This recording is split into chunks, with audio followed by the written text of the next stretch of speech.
जय हिंद दोस्तों, मैं संदीप डागर आपका अपने YouTube channel maths with Sandeep Dagar पे हार्दिक स्वागत करता हूं।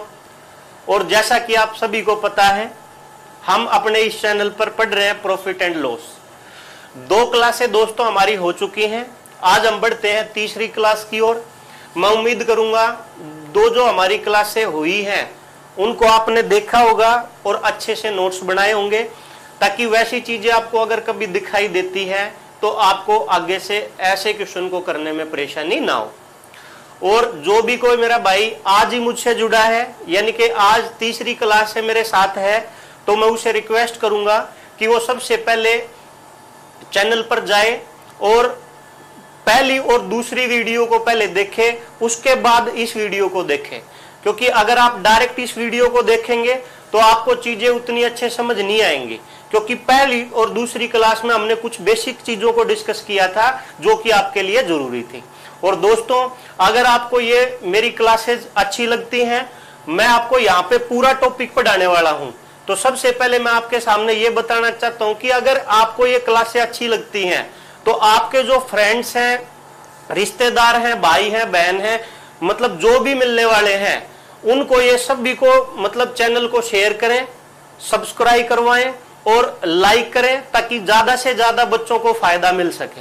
चलिए दोस्तों, अब हम ज्यादा टाइम ना लेते हुए बढ़ते अपने पार्ट 3 की ओर। और इसमें हम सबसे पहले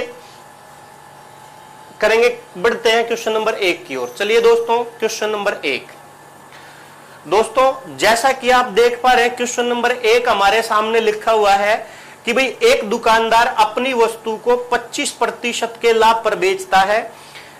यदि उसका विक्रय मूल्य 600 रुपए है तो उसका क्रय मूल्य बताओ क्या होगा। दोस्तों, बिल्कुल सिंपल से क्वेश्चन से हमने आज शुरुआत की है, लेकिन मैं फिर से आपसे उम्मीद करूंगा कि आप इस क्वेश्चन में अपना दिमाग ना लगाकर मेरी बातों को अच्छे से सुने। मैंने डेली की तरह आपकी प्रैक्टिस के लिए सेम टाइप के 3 से 4 क्वेश्चन लिए हैं। अगर आप मेरी बात को अच्छे से नहीं सुनोगे तो आगे जो क्वेश्चन मैंने आपको करने के लिए दिए हैं उनमें आपको परेशानी होगी। तो इस क्वेश्चन को करने के जो तरीके हैं मैं आपके सामने सारे के सारे डिस्कस करने वाला हूं। सारे के सारे हम डिस्कस दोस्तों इसलिए करते हैं, मैंने कहा कि कहीं ना कहीं उन चीजों का आगे जो क्वेश्चन आएंगे अच्छे लेवल के, उन चीजों से रिलेशन है। तो अगर हम इन्हीं क्लासों में उन कॉन्सेप्ट्स को बेसिक तरीके से सीखते हुए चलेंगे, बार बार करते हुए चलेंगे, तो कल ना जब लैंग्वेज बढ़ेगी क्वेश्चन की और एक अच्छे लेवल का क्वेश्चन आएगा, तब आपको उस क्वेश्चन को करने में कोई परेशानी नहीं होगी और आप चीजों को अच्छे से समझ पाओगे। तो दोस्तों, मैं उम्मीद करूंगा कि आप सबसे पहले इस क्वेश्चन को मेरे थ्रू समझेंगे और उसके बाद जो आगे क्वेश्चन होंगे उनको अपने आप करने का प्रयास करेंगे। अगर चीजें समझ नहीं आएंगी तो भी मैं आपको सॉल्यूशन यहाँ पे कराने वाला हूं। तो चलिए दोस्तों, आपका ज्यादा टाइम वेस्ट ना करते हुए हम चलते हैं क्वेश्चन नंबर 1 की ओर। दोस्तों, जो क्वेश्चन नंबर 1 है हमारा, अब आप कॉपी पेन बंद कर दीजिए, ध्यान आपका सामने होना चाहिए दोस्तों। उसको करने के भी मैं आपको यहाँ पे 3 तरीके डिस्कस करने वाला हूं। तो पहला जो तरीका है वो हमारा क्या है दोस्तों? पहला तरीका हमारा कुछ नहीं है, वो एक सिंपल सा फॉर्मूला है जो हमने पहली क्लास में डिस्कस किया था। यहाँ पे हमसे क्रय मूल्य निकालने के लिए कहा गया है। तो याद करो, मैंने आपको सिखाया था कि भाई जब भी किसी वस्तु का हम क्रय मूल्य निकालते हैं, तो क्रय मूल्य जब भी आप निकालते हो तो होता क्या है, जो भी उस वस्तु का विक्रय मूल्य दिया गया होता है वो उसमें गुणा करते हैं 100 से। अगर प्रॉफिट होता है तो उसको नीचे 100 में प्लस कर दिया जाता है, अगर लॉस होता है तो उसको नीचे 100 से माइनस कर दिया जाता है। दोस्तों, आप ये ना सोचे कि ये जो सर फॉर्मूला बता रहे हैं इससे तो आजकल कोई बच्चा करता ही नहीं, कंपटीशन का जमाना है, ये है वो है। तो मैं आपको दोस्तों बताना चाहूंगा कि कई चीजें ऐसी होती हैं जो बेसिक चीजों पे ही बेस्ड होती हैं, वहां पे आपके जो डायरेक्ट फंडे होते हैं वो काम नहीं आते। तो मेरे भाई, मैं यही कहना चाहता हूं कि आपको सारी चीजें आनी चाहिए, ताकि एग्जाम में कभी अगर क्वेश्चन की लैंग्वेज बदले, नया क्वेश्चन अगर आपको दिखाई दे, तो आप थोड़ा बहुत समय लेके उस क्वेश्चन को आसानी से कर पाओ। तो आप सारी चीजें सीखने का प्रयास किया करो। दोस्तों, हमने पहली क्लास में डिस्कस किया था कि भाई क्रय मूल्य जब भी हम किसी वस्तु का निकालते हैं तो जो वस्तु का विक्रय मूल्य दिया होता है वो उसमें गुणा करते हैं 100 से, और प्रॉफिट होता है तो नीचे 100 में प्लस, लॉस होता है तो 100 से माइनस, अपने पास वस्तु का क्रय मूल्य आ जाता है। हमारा जो प्रश्न है वो लिखा हुआ है कि भाई एक दुकानदार अपनी वस्तु को 25% के लाभ पर बेचता है, विक्रय मूल्य उसका 600 रुपए दिया गया है। तो दोस्तों आपने कुछ नहीं करना, जो विक्रय मूल्य दिया गया है उसको उठा के विक्रय मूल्य की जगह रखना है, गुणा कर देना है 100 से। अब लाभ है 25% का, तो 100 में हम 25 जोड़ देंगे, 100 प्लस 25 125। सोल्व करेंगे दोस्तों, 25 से इसको काटेंगे 4 बार में, 25 से इसको काटेंगे 5 बार में। अगर हम 5 से इसको काटे, 5 एकम 5, 1 बच जाएगा, 10 हो जाएगा, 5 दूनी 10, 0 बच जाएगी। तो भाई 12 से इसको अगर हम गुणा करें 4 को, तो 12 गुना 4 48 हो जाएगा, 0 बची हुई है लगा देंगे। तो दोस्तों आंसर के रूप में अपने पास इसका जो क्रय मूल्य आएगा वो आ जाएगा 480 रुपए, जो कि बी ऑप्शन में आपको दिया गया है। दोस्तों मैंने क्या कहा है कि इस क्वेश्चन को करने का जो सिंपल सा तरीका है, बिल्कुल बेसिक जो तरीका है, जो आप सबको पता है, फिर भी मैं यहां पे डिस्कस कर रहा हूं कि क्रय मूल्य जब भी हम निकालेंगे तो विक्रय मूल्य गुना 100 करेंगे, लाभ है तो 100 में जोड़ेंगे, हानि है तो 100 से घटाएंगे। मैंने कुछ नहीं किया, जो चीजें प्रश्न में मेरे को दी गई थी उन्हीं को मैंने लिया। विक्रय मूल्य मेरे को दिया गया है 600, गुना कर देंगे 100 से, प्रॉफिट है 25 का, जोड़ देंगे, 25 से मैंने काट दिया 4 बार, 25 से काट दिया 5 बार, 5 से इसको काटेंगे 120 बार, 120 की 4 में गुणा करने पर आंसर अपने सामने निकल के आएगा दोस्तों कितना, 480। दोस्तों ये था इस क्वेश्चन को करने का पहला तरीका। चलिए दोस्तों अब हम इसी क्वेश्चन को करने का दूसरा तरीका देखते हैं कि भाई इससे जो आसान मेथड हो सकता है वो क्या हो सकता है। दोस्तों यहां पे जब हम इस क्वेश्चन को करेंगे तो प्रॉफिट लॉस में कई क्वेश्चन ऐसे होंगे आपके सामने जो 100% जैसे ही आप चीजों को मान के काम करोगे तो आपको चीजें बहुत आसान लगने लगेंगी। तो यहाँ पे हम जो दूसरा तरीका डिस्कस करने वाले हैं वो और कुछ नहीं है, बस यही है कि अगर हम 100% पे काम करते हैं तो 100% से जब हम चीजों को सोल्व करते हैं तो हम चीजों को सोल्व कैसे कर पाएंगे। ध्यान से सुनो दोस्तों, हम कुछ नहीं करेंगे, हम हमेशा वस्तु के क्रय मूल्य को 100% मान के चलेंगे। भाई कोई भी चीज होती है, हर संख्या, हर नंबर, हर यूनिट अपने आप में 100% होती है। हम यहाँ पे कुछ नहीं करेंगे दोस्तों, ये मान लेंगे जो वस्तु खरीदी गई उसका मूल्य 100% है। मैंने क्या कहा, मैंने दोस्तों ये कहा है कि जो वस्तु खरीदी जाती है उसका जो मूल्य है वो मूल्य अपने आप में कितने परसेंट है, 100% है। प्रश्न कहता है दोस्तों एक दुकानदार अपनी वस्तु को 25% के लाभ पर बेचता है। दोस्तों हमने वस्तु के क्रय मूल्य को मान लिया 100% कि भाई दुकानदार ने इस वस्तु को 100% के मूल्य पर खरीदा था। प्रश्न कहता है कि दुकानदार अपनी वस्तु को 25% के लाभ पर बेचता है। 100% पे वो लेके आया है और 25% के लाभ पर वो बेचता है। मैं अगर आपसे ये पूछूं कि भाई अगर उसने 100% पे चीज खरीदी होती और 25% के लाभ पर बेची होती तो बताओ इसका विक्रय मूल्य कितना आता। आप बोलोगे सर अगर वो 100% में लेके आता, 25% लाभ पे बेचता तो 100 में हम 25 को जोड़ देते, उसका जो विक्रय मूल्य हो जाता वो हो जाता दोस्तों कितना, 125%। मैंने क्या कहा दोस्तों, मैंने ये कहा है कि अगर वो दुकानदार 100% पे वस्तु लेके आता और 25% के मूल्य के लाभ पर वो बेचता तो 100 रुपए की चीज को 25 ज्यादा में बेचता, तो इसका मतलब कितने परसेंट पे बेचता, 125 पे। लेकिन प्रश्न कहता है दोस्तों उसने जो वस्तु बेची है वो 125% मूल्य पर ना बेच के बेची है 600 रुपए में। तो इसका मतलब है दोस्तों जिस मूल्य को आप 125% बता रहे हो वो मूल्य जो है वास्तव में कितना है, 600। मैंने क्या कहा, जिस मूल्य को आप ये कह रहे हो कि सर उसने 125% मूल्य पर बेची है, लेकिन प्रश्न ये कहता है कि भाई उसने 125% पे नहीं बेची, उसने जो वस्तु बेची है वो बेची है 600 रुपए में। तो इसका मतलब ये जो 125% है इसी को प्रश्न में कितना बताया गया है 600। तो हम क्या करेंगे, इस 125% को प्रश्न में दिए गए विक्रय मूल्य 600 के बराबर रखेंगे। 125% की वैल्यू अगर 600 है तो 1% की वैल्यू अगर हम निकालेंगे तो 600 में 125 से भाग कर देंगे और क्रय मूल्य हमने 100% मानना है। 100% की वैल्यू अगर हम निकालेंगे तो 100 से गुणा कर देंगे, 25 से 4 बार, 25 से 5 बार, 5 से काटेंगे 120 बार, 120 गुणा 4, आंसर के रूप में दोस्तों कितना आ जाएगा 480। उम्मीद करूंगा दोस्तों आपको यह चीज समझ आई होगी। अगर नहीं समझ आई है तो फिर से ध्यान से सुनो। भाई मैंने क्या कहा, क्रय मूल्य को 100% मान लो, 25% के लाभ पे बेचेगा तो कितने में बेचेगा 125।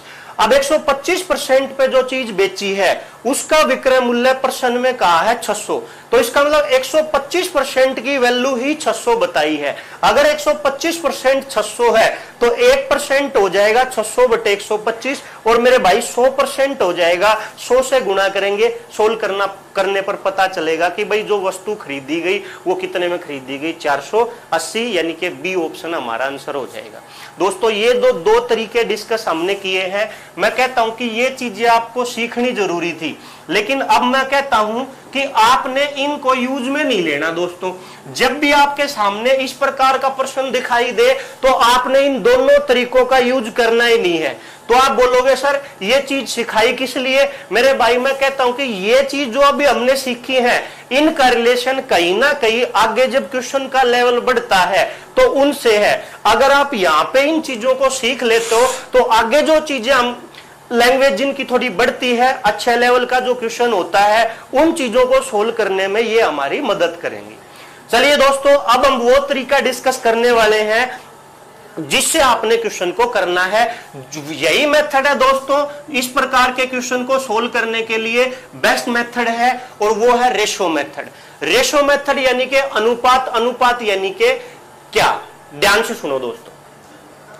जैसे मैं कहता हूं कि भाई किसी वस्तु को 10% के लाभ पर बेचा जाता है। अभी हम दोस्तों समझने के लिए ये चीज ले रहे हैं। कभी आप ये सोच के बैठ जाओ सर 10% नहीं, प्रश्न में तो 25% दिया गया। मेरे को पता है कि प्रश्न में 25% दिया गया है, लेकिन दोस्तों अभी हम समझने के लिए ये मान लेते हैं कि भाई 10% के लाभ पर कोई वस्तु बेची गई है। अब आप एक छोटी सी मेरे को बात बताओ कि भाई परसेंट की जो गणना हम करते हैं वो हमेशा किससे रिलेट होके होती है? आप बोलोगे सर 100 से रिलेट होती है। तो मैं कहता हूं मेरे भाई कुछ नहीं करेंगे, हम क्रय मूल्य और विक्रय मूल्य के अनुपात को लिखेंगे। क्रय मूल्य और विक्रय मूल्य के अनुपात को कैसे लिखेंगे? मैं कहता हूं कि यहां पे हम क्रय मूल्य को 100% मान लेंगे। भाई मैंने मान लिया कि भाई वस्तु का जो क्रय मूल्य है वो 100 है। प्रश्न कहता है कि दुकानदार अपनी वस्तु को 10% के लाभ पर बेचता है, तो 10% के लाभ पर अगर वो बेचेगा तो 100 की चीज को दोस्तों कितने में बेच देगा? 110 में। 0 से 0 कट जाएगी। यहां पे आप मेरे को बताओ कि भाई ये अनुपात 10 और 11 का आ जाएगा कि नहीं आ जाएगा? आप बोलोगे सर आ जाएगा। लेकिन दोस्तों इस चीज को हम ऐसे ना लिख के दूसरे तरीके से लिखना सीखेंगे, और वो तरीका क्या हो सकता है? ध्यान से सुनो। इसी तरीके को हम दूसरी तरह से लिखना सीख रहे हैं, उसको आप ध्यान से सुनना। मैंने कहा कि भाई वस्तु को 10% के लाभ पर बेचा जाता है। दोस्तों हम क्या करेंगे कि ये जो 10% है इसको हम सबसे पहले भिन्न में बदलेंगे। आप बोलोगे सर भिन्न में कैसे बदलेंगे? भाई आप हमेशा एक छोटी सी चीज ध्यान रखना कि ये जो प्रतिशत है, ये जो प्रतिशत होता है इसका मतलब 1/100 होता है। अब ये 1/100 क्यों होता है, कैसे होता है दोस्तों, ये चीज हम सीखेंगे जब मैं आपको प्रतिशत टॉपिक पढ़ाऊंगा तब। अभी के लिए बस इतना सा ध्यान रखें कि ये जो प्रतिशत है ये 1/100 के बराबर होता है। मतलब जब भी किसी संख्या से आपने प्रतिशत को हटाना होगा उसको हमेशा 100 से भाग करना होगा। मतलब अगर हम इस 10 से प्रतिशत को हटाना चाहे तो हम कुछ नहीं करेंगे, 10 के बटे में कितना लिख देंगे? 100। अब हम यहां से क्या करेंगे दोस्तों, 0 से 0 को काट देंगे तो यहां से हमारे पास भिन्न के रूप में आ जाएगा 1/10। अब मैं आपसे पूछना चाहूं दोस्तों, इस 1/10 का मतलब क्या है? दोस्तों 1/10 का मतलब कुछ नहीं है। आप मेरे को बताओ कि भाई लाभ और हानि प्रतिशत हमेशा किसके रिस्पेक्ट में निकाले जाते हैं? आप बोलोगे सर चाहे लाभ प्रतिशत निकालना हो चाहे हानि प्रतिशत निकालना हो, आपने एक दिन बताया था कि भाई हमेशा क्रय मूल्य पे निकलेगा। तो इसका मतलब वो ये कहना चाह रहा था कि अगर कोई सी वस्तु का क्रय मूल्य 10 है तो उसके ऊपर जो लाभ है वो कितने का है? 1 का है। मैंने क्या कहा दोस्तों, लाभ प्रतिशत निकालना हो चाहे हानि प्रतिशत निकालने हो, जब तक पर्सन की लैंग्वेज कुछ ना कहे तब तक आप हमेशा वस्तु के क्रय मूल्य के रिस्पेक्ट में ही काम करोगे। मतलब 10% का जो लाभ है उस 10% के लाभ को मैंने लिख दिया 1/10। 1/10 में कैसे लिख पाया? मैंने कुछ नहीं किया कि भाई परसेंट को हटा के बटे में 100 लिख दिया। 10% को मैंने भिन्न में लिख दिया 1/10। इसका मतलब है कि अगर कोई वस्तु 10 रुपए में खरीदी जाती है तो उसको बेचा जाता है 1 रुपए के लाभ पर। आपको यह पता होना चाहिए कि भाई 1 जो है वो इस 10 का 10% ही है। हमने कैलकुलेशन को आसान बनाने के लिए अब 100 पे काम ना करके 10 पे काम करना सीख रहे हैं दोस्तों। ये जो भिन्न वाला जो तरीका मैं आपको बता रहा हूं, इसका रिलेशन बस इतना सा है। एक तो मैं आपको यह कहता हूं कि आप मेरे को 81 का पढ़ा सुनाओ 81 का, तो आप सोचने पे मजबूर हो जाओगे। लेकिन उसी चीज को मैं कहता हूं कि आप 9 का पढ़ा सुनाओ, तो 9 का पढ़ा आप आसानी से मेरे को सुना सकते हो। तो होता क्या है, उसी 81 को किसी संख्या से काट के छोटा कर दिया जाता है और अनुपात के रिलेशन पे काम किया जाता है। वही चीज मैं आपको यहां सिखाने का प्रयास कर रहा हूं। मैंने आपको ये जो चीजें 100 मान के लिख के दिखाई थी, इनको आपने 100 से नहीं लिखना है, इनको दोस्तों आपने लिखना है अनुपात से। और अनुपात से जब आप लिखोगे तो कैसे लिखोगे, ध्यान से सुनो। 10% को मैंने लिख दिया दोस्तों 1/10। इसका मतलब है कि वस्तु का क्रय मूल्य अगर 10 है तो उसके ऊपर लाभ है 1 का। तो इसका मतलब 10 रुपए में वस्तु कोई खरीदी गई और 1 रुपए के लाभ पर बेची गई। अब आप मेरे को बताओ 10 रुपए में अगर कोई वस्तु खरीदी जाए और 1 रुपए के लाभ पर अगर बेची जाए तो वो कितने में बेची जाएगी? आप बोलोगे सर 10 में खरीदी 1 के लाभ पर बेची, तो 10 की चीज को कितने में बेचोगे? 11 में। तो बताओ वही अनुपात आया कि नहीं आया? चलिए दोस्तों एक एग्जांपल हम और देखते हैं, ध्यान से सुनिए। मैं कहता हूं कि भाई किसी वस्तु को 20% के लाभ पर बेचा जाता है। अब आप कुछ मत करो दोस्तों, सबसे पहले आपको यह पता होना चाहिए कि भाई 20% का मतलब भिन्न में कितना है? 1/5 है। अगर आपको नहीं पता कि ये डायरेक्ट 1/5 क्यों आया, कुछ नहीं किया दोस्तों, मैंने क्या किया, इस 20 से ना इस प्रतिशत को हटाने के लिए बटे में 100 लिख दिया। तो ये 0 से 0 कट जाएगी, 2 से हम काटेंगे 2 को 1 बार और 2 से हम 10 को काटेंगे 5 बार। इसका मतलब 20% का मतलब जो भिन्न में निकल के आएगा वो कितना आ जाएगा? 1/5। अब मैंने आपको कहा था कि लाभ या हानि प्रतिशत जब तक क्वेश्चन में कुछ ना कहे तब तक हमेशा क्रय मूल्य के ही रिस्पेक्ट में निकलेगा। आपने हमेशा क्रय मूल्य के रिस्पेक्ट में काम करना है। इसका मतलब कोई वस्तु 5 रुपए की है और उस 5 रुपए की वस्तु को 1 रुपए के लाभ पर बेचा जाता है। 5 रुपए की चीज को 1 रुपए के लाभ पर बेचोगे तो मेरे भाई कितने में बेचोगे? बोलोगे सर 6 में बेचेंगे। तो कुछ नहीं है, यही क्रय मूल्य और विक्रय मूल्य का अनुपात है जिससे हम चीजों को लिखते हैं। उम्मीद करूंगा दोस्तों ये बात आपको अच्छे से समझ आई होगी। अब हम बढ़ते हैं अपने तीसरे कॉन्सेप्ट की ओर। जैसा कि क्वेश्चन में आपको कहा गया है कि भाई एक दुकानदार अपनी वस्तु को 25% के लाभ पर बेचता है। दोस्तों आगे जब आपने प्रश्नों को सोल्व करना है तो इसी मेथड से करना है, रेशो से, अनुपात से। कैसे करना है चलिए देखते हैं। प्रश्न कहता है दोस्तों एक दुकानदार अपनी वस्तु को 25% के लाभ पर बेचता है। हम कुछ नहीं करेंगे दोस्तों, आप मेरे को बताओ 25% का मतलब कितना होता है? आप बोलोगे सर 1/4 होता है। कई बच्चों को अगर नहीं पता है तो मेरे भाई 25 बटे में 100 लिखेंगे। 100 को जब 25 से काटेंगे तो यही 25% भिन्न में बदल के कितना हो जाएगा? 1/4। इसका मतलब है कि भाई कोई वस्तु अगर 4 रुपए की है तो उसके ऊपर जो लाभ है वो कितने का है? 1 का है। आप बोलोगे सर 4 में तो खरीदी गई और 1 के लाभ पर बेची गई। अगर 4 में खरीद के 1 के लाभ पर बेचा जाए तो आप मेरे को बताओ विक्रय मूल्य कितना आएगा। आप बोलेंगे सर 4 की चीज को अगर हम 1 के लाभ पर बेचेंगे तो विक्रय मूल्य के रूप में हमारे पास 5 आ जाएगा। लेकिन प्रश्न कहता है जिस चीज को आप 5 कहते हो वो 5 नहीं है, वो 600 है। आप प्रश्न को जब पढ़ोगे तो प्रश्न जब 25% के लाभ पर वस्तु बेची गई है तो वो कितने में बेची गई, 600 रुपए में। यानी कि जिस कैलकुलेशन को हमने आसान करके 5 लिख दिया है वो वास्तव में विक्रय मूल्य 5 ना होके प्रश्न में कितना बताया है, 600। 1 की वैल्यू निकालेंगे, 600 में 5 का भाग करेंगे, क्रय मूल्य बताना है, क्रय मूल्य के रूप में 4 है, 4 से गुणा कर देंगे, 5 से 600 काटोगे 120, 120 गुणा 4, आंसर के रूप में दोस्तों कितना आ जाएगा, 480। जब आपकी इन चीजों पे अच्छे से प्रैक्टिस हो जाएगी तो दोस्तों इनको करने में आपको कोई परेशानी नहीं होगी। जब भी आप इन चीजों को करोगे तो इनको करने में ना आपको कोई परेशानी नहीं होगी। माइंड में सोचना है 25% का मतलब 1/4, 4 के ऊपर 1 का लाभ 5, 5 की वैल्यू 600 है, जो 5 का 120 गुना है तो 4 का 120 गुना करेंगे, आंसर के रूप में अपने पास कितना आ जाएगा, 480। उम्मीद करूंगा दोस्तों आपको ये चीज समझ आई होगी।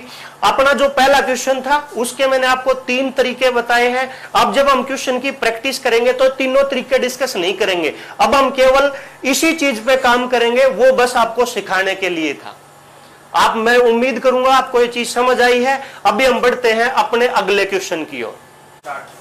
क्वेश्चन नंबर 2 दोस्तों आपके सामने है कि भाई एक दुकानदार अपनी वस्तु को 630 रुपए में बेचता है तो उसे 12.5% यानी 12 से 1/2% का लाभ होता है, तो वस्तु का क्रय मूल्य ज्ञात करें। उम्मीद है दोस्तों आप अब समझ चुके होंगे चीजों को। 12 से 1/2% है, भिन्न में इसका मतलब क्या होता है, 1/8। नहीं पता क्या होता है, 12 की 2 में गुणा 24 और 1 25, 25 बट्टे में आप 2 लिखोगे, परसेंट हटाओगे बट्टे 100, 25 से 100 को 4 बार में काटेंगे, ऊपर 1 बचेगा, नीचे 4 की 2 की गुणा 8 आ जाएगी। मतलब अगर वस्तु का क्रय मूल्य 8 है तो उसके ऊपर लाभ कितने का है, 1 का है। 8 रुपए के ऊपर अगर 1 का लाभ है तो बताओ वस्तु कितने में बेची जाएगी, बोलोगे सर 9 में बेची जाएगी, और वो वही 9% में कितना कहा गया है, 630 कहा गया है। तो 9 अगर 630 के बराबर है तो दोस्तों 1 की वैल्यू हो जाएगी 630/9। लेकिन हमने कौन सा मूल्य निकालना है, क्रय मूल्य। अनुपात के रूप में 8 है, 8 से गुणा कर देंगे भाई, 8 से गुणा करोगे तो 9 7 63, 70 गुणा 8, आंसर के रूप में हमारे पास कितना आ जाएगा, 560। उम्मीद करूंगा दोस्तों आपको ये तरीका समझ आया होगा। चलिए हम बढ़ते हैं अपने अगले क्वेश्चन की ओर। Question number 3।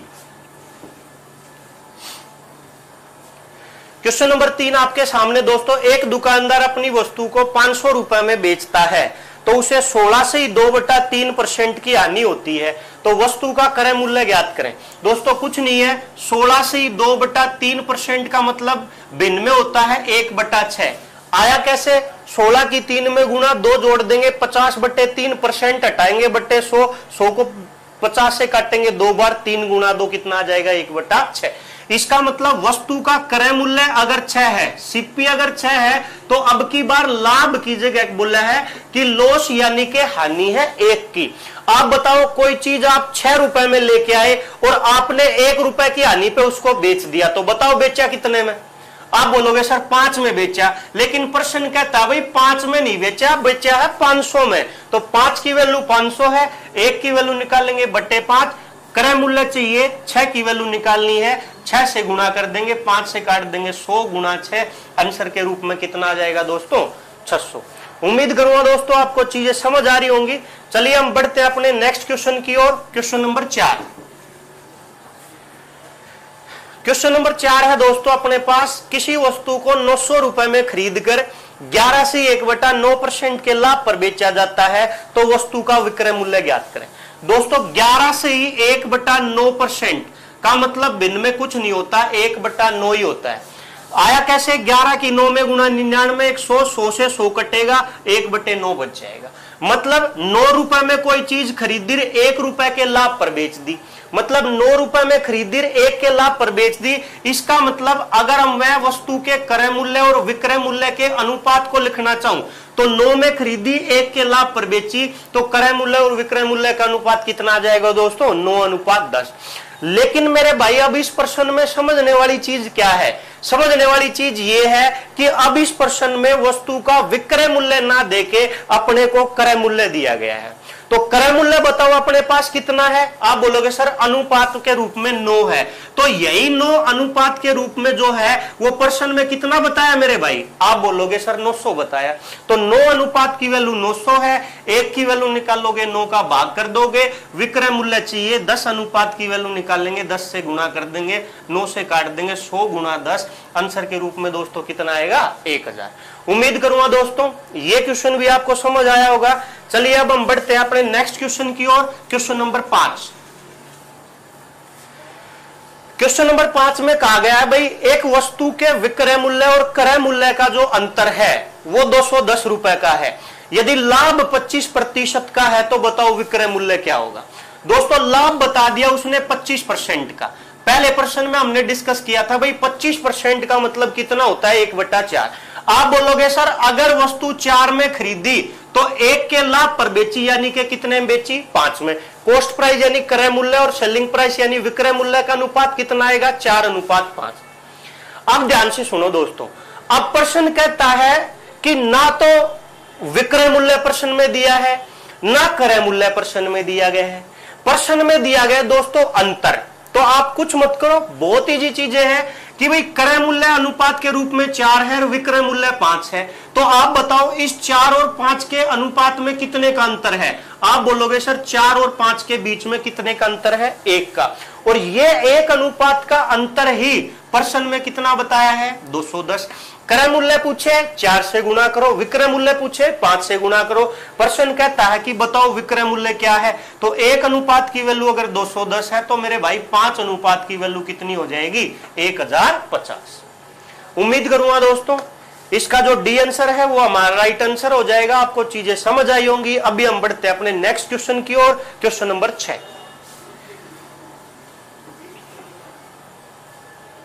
क्वेश्चन नंबर 6 में दोस्तों दिया गया है कि एक दुकानदार अपनी वस्तु के विक्रय मूल्य पर 16 से 2/3% का लाभ कमाता है, तो वास्तविक लाभ प्रतिशत ज्ञात करें। अब दोस्तों आपने कॉपी पेन को रख देना है, अपना दिमाग नहीं लगाना है। अब ये थोड़ा सा नया क्वेश्चन है, पिछला जो हम कर रहे थे इसमें उसकी लैंग्वेज में अंतर है। पीछे जो हमने 5 क्वेश्चन किए हैं उसमें और इसमें थोड़ा सा अंतर है, और वो अंतर किस चीज का है इस क्वेश्चन के थ्रू आप मेरे को सुने और अगले क्वेश्चन को आप खुद करने का प्रयास करें। आपको आती हैं चीजें फिर भी आप इसको मेरे से ही सीखें। पहले तो दोस्तों प्रश्न की लैंग्वेज को समझना जरूरी है। चलिए देखते हैं दोस्तों, प्रश्न कहता है कि एक दुकानदार अपनी वस्तु के विक्रय मूल्य पर 16 से 2/3% का लाभ कमाता है, तो वास्तविक लाभ प्रतिशत बताइए। अगर मैं दोस्तों आपको प्रश्न की लैंग्वेज समझाना चाहूं तो इसमें ये वो ये कहता है कि भाई जो अब की बार लाभ है 16 से 2/3% का, वो वस्तु के विक्रय मूल्य पर है। तो आप हमें यह बताइए कि वही लाभ अगर वस्तु के क्रय मूल्य पर होता तो कितने % का होता। वास्तविक लाभ का मतलब क्या है, मैंने आपको सिखाया है कि लाभ और हानि प्रतिशत जब भी हम निकालेंगे हमेशा और हमेशा वस्तु के क्रय मूल्य पर निकालेंगे। तो प्रश्न की जो लास्ट लाइन हमको कहती है कि वास्तविक लाभ प्रतिशत बताइए, उस वास्तविक लाभ प्रतिशत का मतलब है मेरे भाई वो ये जानने की कोशिश कर रहा है कि जब लाभ प्रतिशत क्रय मूल्य पर निकलेगा तो कितने % का होगा, क्योंकि प्रश्न में अब की बार जो लाभ दिया है वो कौन से मूल्य पर दिया है, विक्रय मूल्य पर। चलिए दोस्तों समझने का प्रयास करते हैं। प्रश्न कहता है कि भाई लाभ जो होता है वो 16 से 2/3% का होता है। अगर मैं आपसे पूछना चाहूं भाई 16 से 2/3% का मतलब भिन्न में कितना होता है, आप बोलेंगे सर 16 से 2/3% का मतलब भिन्न में होता है 1/6। क्या मैं इसको क्रय मूल्य कह सकता हूं? नहीं दोस्तों, अब हम इसको क्रय मूल्य नहीं कह सकते। अगर क्वेश्चन में ना कोई लैंग्वेज का जिक्र किया ही नहीं हो, सिंपल बोल दिया कि एक दुकानदार अपनी वस्तु के मूल्य पर 25% का लाभ कमाता है, तो आप इसको 100% 6 कह सकते हो कि भाई ये जो वस्तु का क्रय मूल्य है ये 6 है। 6 जो है वो वस्तु का क्रय मूल्य है। लेकिन प्रश्न की लैंग्वेज में कंडीशन दी हुई है कि वस्तु का जो लाभ है वो वस्तु के विक्रय मूल्य पर है। इसका मतलब वो ये कहना चाहता है कि वस्तु अगर 6 रुपए में बेची जाती है तो उसके ऊपर लाभ कमाया जाता है कितने का? 1 का। अब आप मेरे को बताओ कि लाभ यानी प्रतिशत हमेशा कौन से मूल्य पर निकालते हैं? आप बोलोगे सर क्रय मूल्य पर निकालते हैं। तो आप मेरे को बताओ यहां पे क्रय मूल्य का अनुपात कितना आएगा? 6 में तो वस्तु बेची, लाभ कमाया 1 रुपए का, 6 में बेच के 1 का लाभ कमाया तो लेके कितने में आए? 5 में। सिंपल सी बात है दोस्तों। तो कुछ नहीं करना, अब हमें लाभ प्रतिशत निकालना वास्तविक। वास्तविक का मतलब क्रय मूल्य के ऊपर। 1 का लाभ है, 5 क्रय मूल्य है, गुणा कर देंगे 100 से, 5 से काटेंगे दोस्तों, आंसर के रूप में वास्तविक लाभ परसेंट अपने को कितना दिखाई देगा? 20%। कुछ नहीं किया मेरे भाई, मैंने कहा कि ये जो लाभ है ये विक्रय मूल्य के ऊपर है, तो 1 6 का 16 से 2/6% ही होता है। तो अगर बेची 6 में जाती है तो 1 का लाभ कमाया जाता है। 6 में बेच के 1 का लाभ कमाया तो लेके कितने में आए? 5 में। 1 का लाभ है, 5 के ऊपर बताना है, गुणा कर देंगे 100 से, आंसर आ जाएगा 20%। उम्मीद करूंगा दोस्तों आपको जो बी आंसर है वो पता चल गया होगा, समझ आई होंगी चीजें। अब हम बढ़ते हैं अपने नेक्स्ट क्वेश्चन की ओर, क्वेश्चन नंबर 7।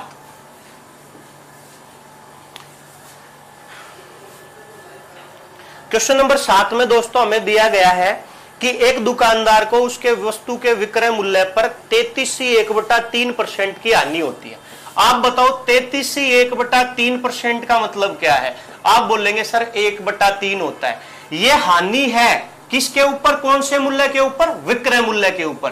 तो इसका मतलब वो ये कहना चाहता है कि वस्तु का विक्रय मूल्य अगर 3 है तो उसके ऊपर हानि कितने की है दोस्तों? 1 की। आप बताओ 3 में आपने कोई वस्तु बेची तो आपको 1 रुपए का घाटा हुआ, 1 रुपए की हानि हुई, तो वस्तु आप वो लेके कितने में आए? बोलेंगे सर 4 में। भाई 4 की चीज को 1 की हानि पे बेचोगे तभी तो विक्रय मूल्य 3 आएगा। तो यही चीज मैंने कही है कि 3 में बेची, 1 का घाटा हुआ तो लेके कितने में आए थे? 4 में। वो यही पूछना चाहता है कि वास्तविक हानि प्रतिशत मतलब 4 पर जब आप हानि निकालोगे तो कितने % आएगी? 1 की हानि है, क्रय मूल्य पर निकालेंगे, गुणा कर देंगे 100 से, 4 से काटेंगे दोस्तों, आंसर के रूप में वास्तविक हानि % अपने पास कितनी आ जाएगी? 25%, जो कि ए ऑप्शन है और हमारा आंसर है। चलिए हम बढ़ते हैं अपने नेक्स्ट क्वेश्चन की ओर, क्वेश्चन नंबर 8।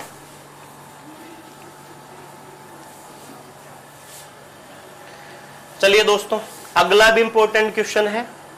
प्रश्न कहता है कि भाई किसी वस्तु को 480 रुपए में बेचने पर 20% की हानि होती है तो उस वस्तु को कितने रुपए में बेचा जाए कि 20% का लाभ हो जाए? दोस्तों आजकल ऐसा क्वेश्चन एग्जाम में आ जाता है, आप चीजों को ध्यान से सुने और समझें।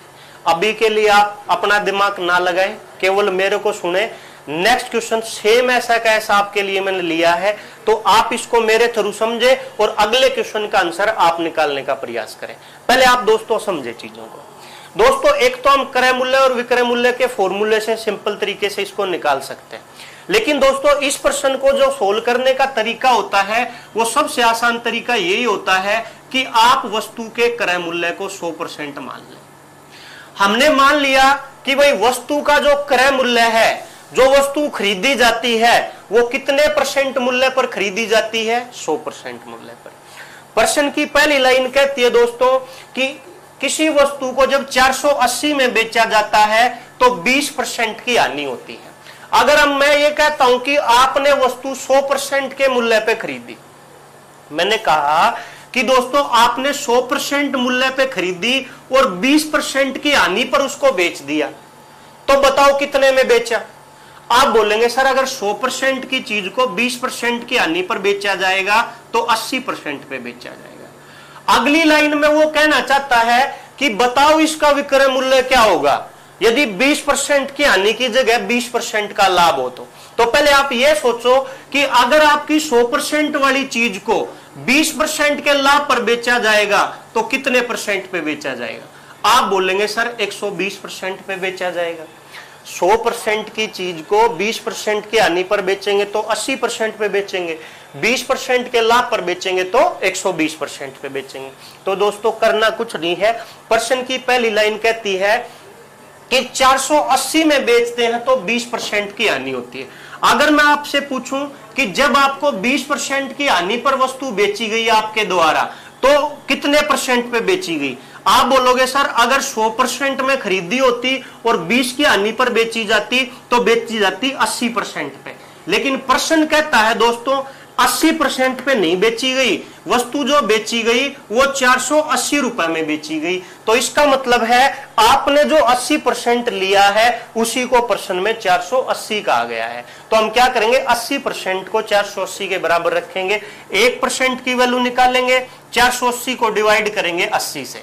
अब दोस्तों अगर आपसे पूछता बताओ क्रय मूल्य कितना है तो 100% की वैल्यू निकाल देते, लेकिन उसने क्रय मूल्य पूछा ही नहीं। वो ये पूछना चाहता है कि अगर वस्तु को 20% के लाभ पर बेचा जाए तो विक्रय मूल्य क्या होगा। तो दोस्तों अब हम यहां से डायरेक्ट 120% की वैल्यू निकाल देंगे, गुणा कर देंगे 120 से, 0 से 0 कट जाएगी, 8 से काट देंगे 6 बार में, 120 की 6 में गुणा करोगे दोस्तों आंसर के रूप में अपने पास कितना आ जाएगा 720।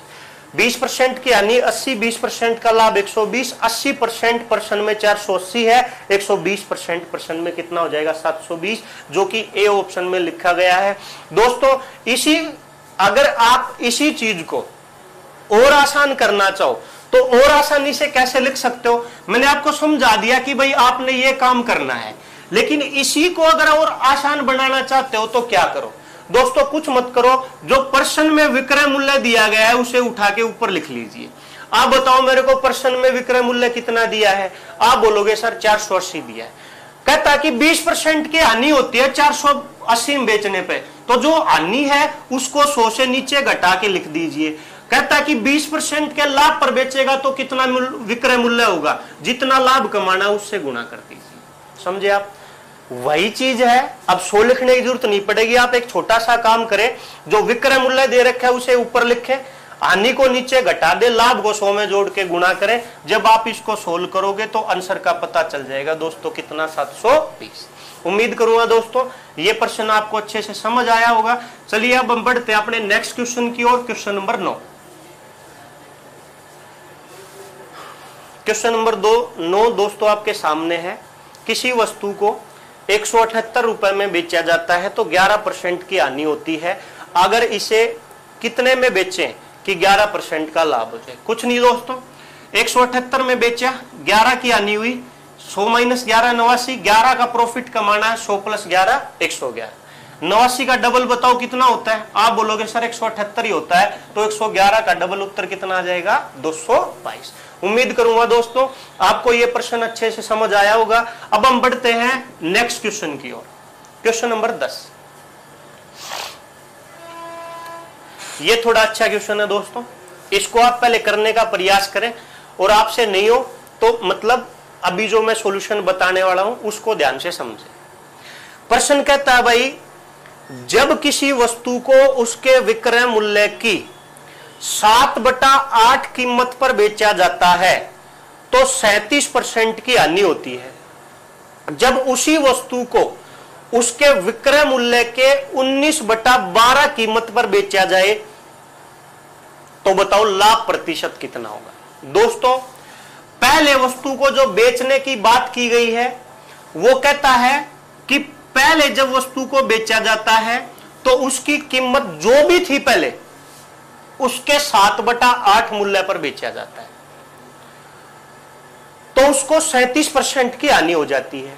क्वेश्चन की दूसरी कंडीशन कहती है कि बताओ जब उसको उसके मूल्य के 19/12 कीमत पर बेचा जाए तो कितने परसेंट का लाभ होगा।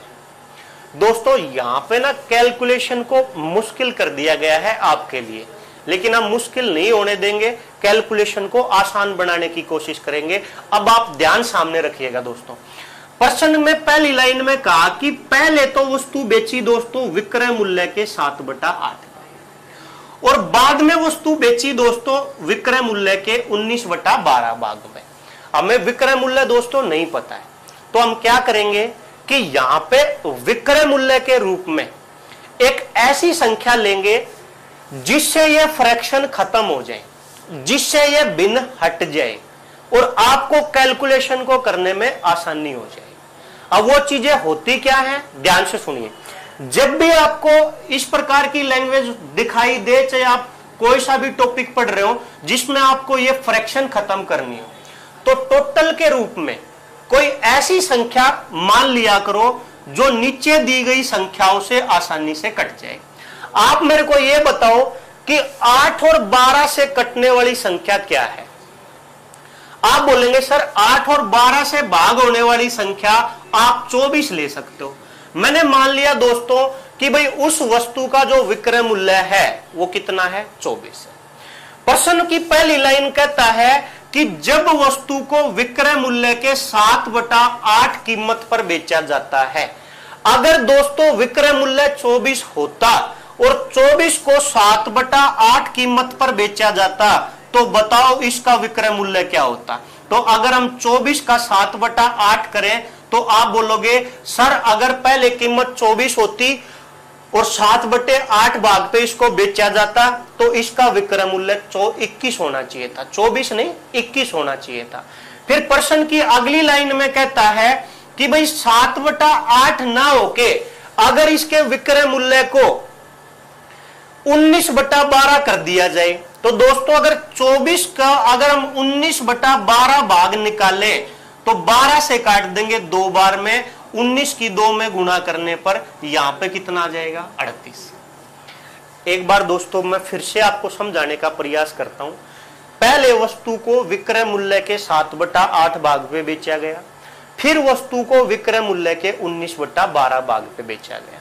मैं ये कहता हूं मेरे भाई कि आप एक छोटा सा काम करो कि कैलकुलेशन को आसान करने के लिए एक ऐसी संख्या लो जिससे ये फ्रैक्शन, जिससे ये भिन्न खत्म हो जाए।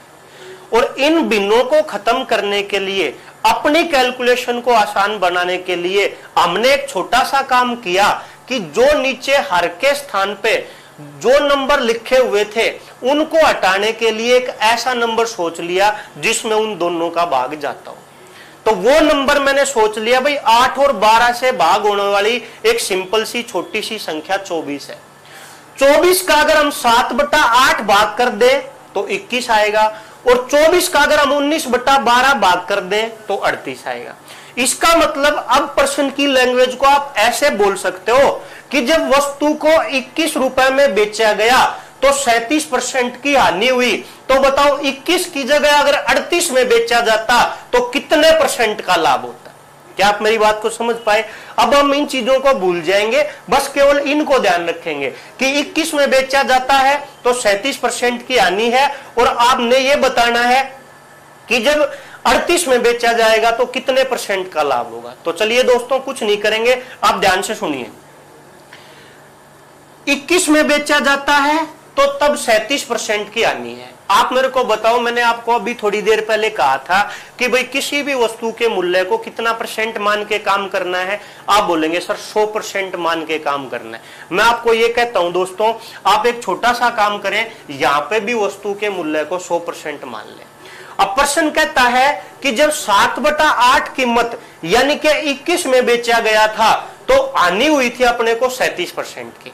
दोस्तों अगर 100% हम कीमत मान लें और 37% की हानि हो तो बताओ 100% से 37 माइनस करोगे तो विक्रय मूल्य वस्तु का कितने % बचेगा। आप बोलेंगे सर 63% बच जाएगा। भाई 100 में से अगर हम 37 को माइनस करेंगे तो कितना बचेगा, 63। अगर आपको ये मेरी बात ध्यान से नहीं समझ आई तो एक बार फिर सुन लीजिए। मैंने क्या किया मेरे भाई, वस्तु के क्रय मूल्य को 100% मान लिया। मैंने मान लिया जो भी वस्तु का मूल्य है वो 100% है और प्रश्न की लैंग्वेज कहती है कि 100% की चीज को 37% के लॉस पे बेच दिया। तो 100% की चीज में से 37% की हानि जब आप घटाओगे तो वस्तु का विक्रय मूल्य कितने % बचेगा, 63% बचेगा। 63% जब मूल्य बचता है जब 37% की हानि पर बेचा जाता है। लेकिन प्रश्न कहता है कि 21 में बेचा जाता है तो 37% की हानि होती है। इसका मतलब आप 21 कहो या 63 कहो, बात बराबर है। आप 21 कहो या 63% कहो, बात बराबर है। अब की बार हमने क्रय मूल्य या विक्रय मूल्य ना निकाल के हमने लाभ परसेंट निकालना है। तो दोस्तों जो चीज निकाली जाती है उसको आप हमेशा दाईं तरफ रखते हैं। तो हमने क्या किया, इस 21 विक्रय मूल्य को बराबर रख दिया 63% के।